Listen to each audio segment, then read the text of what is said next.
Pakistan railway ने मुसाफिरों के लिए जदीद बिजनेस ट्रेन चलाने का फैसला कर लिया है, जिसका इफ्तिताह 19 जुलाई को लाहौर में वज़ीर आज़म शहबाज शरीफ करेंगे।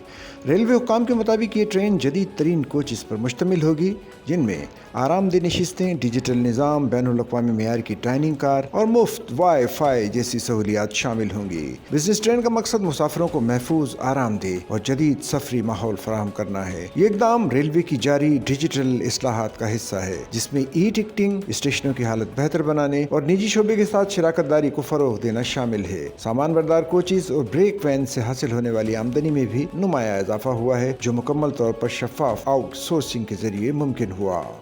सच्चल न्यूज़ नेटवर्क की वीडियोस में खुश आमदेद। नाजरीन, वीडियो से मुतालिक अपनी कीमती राय का इजहार कमेंट बॉक्स में ज़रूर करें और चैनल को सब्सक्राइब करें।